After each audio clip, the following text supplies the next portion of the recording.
बिस्मिल्लाहिर्रहमानिर्रहीम। तमाम दोस्तों का अस्सलाम वालेकुम।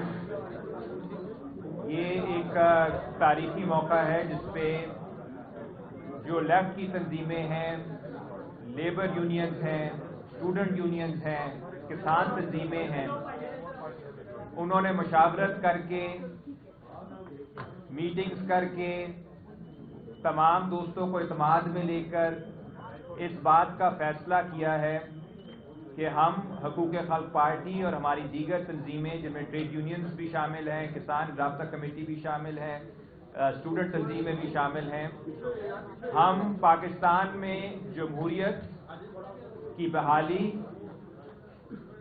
आइन की पासदारी और पाकिस्तान की सालमियत के दिफा के लिए तहरीक तहफ़्फ़ुज़ आइन पाकिस्तान में बाकायदा शमूलियत का ऐलान करें।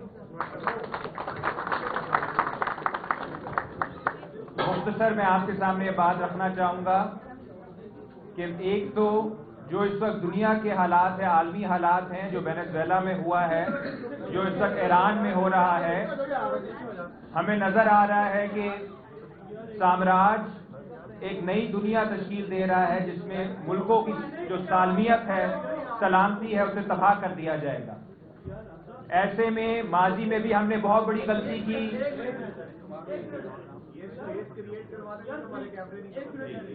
मैं तमाम दोस्तों से कहता हूँ सारे साथी पीछे हो जाए। Thank you.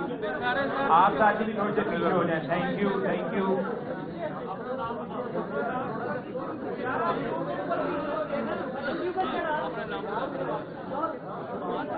चले जी, पीछे हो जाए साथी। Thank you, thank you.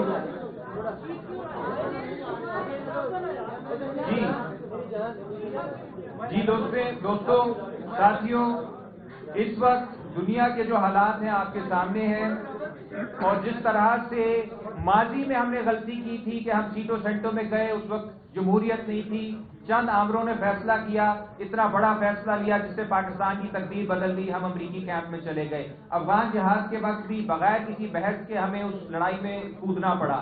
उसके बाद वॉर ऑन टेरर 2001 में भी जनरल मुशर्रफ ने इस तरह का फैसला किया।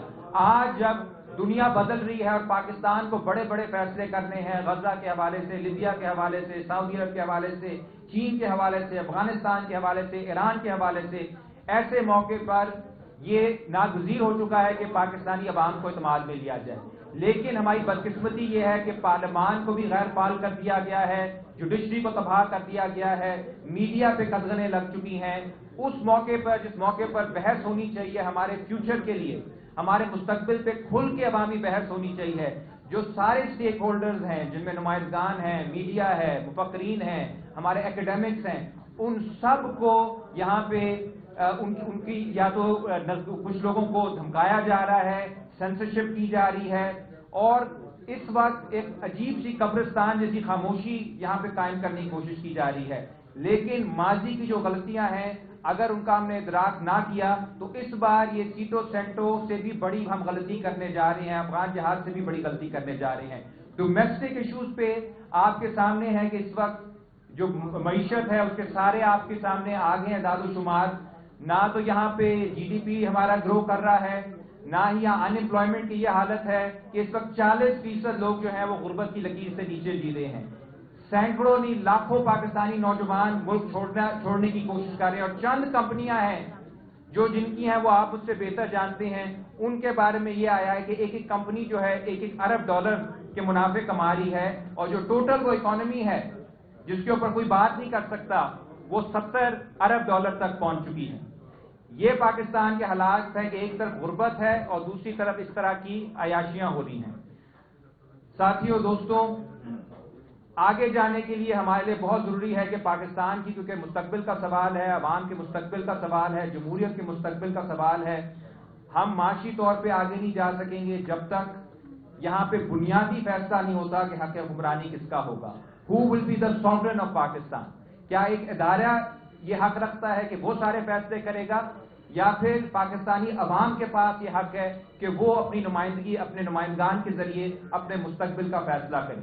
और मैं यहाँ ये बात भी करना चाहूंगा कि स्टेज पे जितने भी सारे साथी बैठे हैं, जब मई में बैरूनी जहरियत हुई थी पाकिस्तान के खिलाफ, پاکستان کی سالمیت پہ حملہ کیا تھا ہندوستان نے، تو سارے جو ساتھی بیٹھے ہیں ہمارے، انہوں نے کھل کے اپنے ملک کا دفاع کیا تھا، اس کی سالمیت کا دفاع کیا تھا. ذاتی طور پہ ہم نے بھی جہاں جہاں ہمارے دوست بیٹھے تھے، اکیڈمکس، مفکرین، پوری دنیا میں ہم نے وہاں بھارتی جارحیت کے خلاف آواز اٹھائی. تو جہاں پہ پاکستان کا سوال آتا ہے وہاں پہ ہم کھل کے اپنے ملک کے ساتھ ہیں، لیکن ہر کوئی اپنی حد میں رہ کے کام کرے گا تو اس کو عزت ملے گی. ہر کوئی وہ کام کرے جو آئین نے اس کی ذمہ داری لگائی ہے تو اس میں اس کو عزت ملے گی. جب آپ وہ کام کرو گے جو آپ پہ کرنے والا نہیں، تو پھر اس کا انتشار بھی پھیلے گا اور مزاحمت بھی ہوگی. آخری بات میں ایک کرتا جاؤں،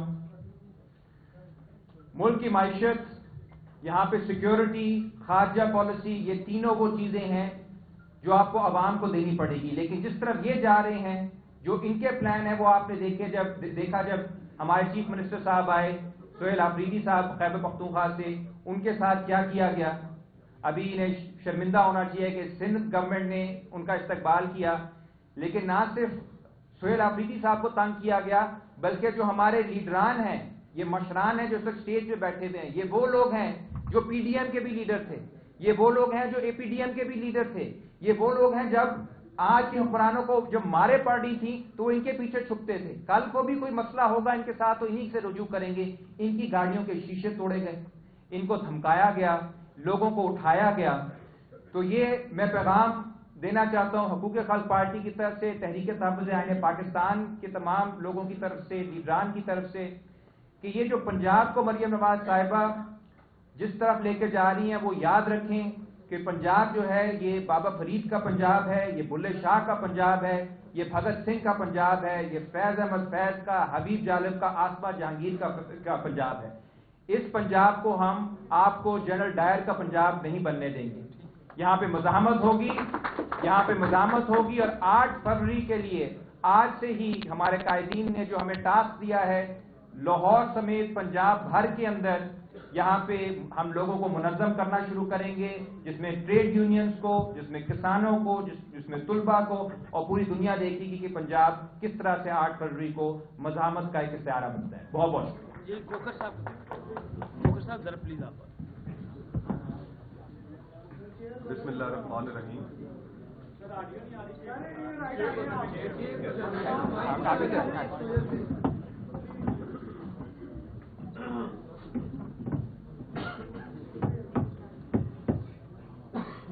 بسم اللہ الرحمن الرحیم. لاہور پریس کلب، یہاں کے جرنلسٹ، صحافی حضرات، آپ تمام کا بہت بہت شکریہ کہ آپ ہماری پریس کانفرنس کو کور کرنے کے لیے یہاں پر بڑی تعداد میں موجود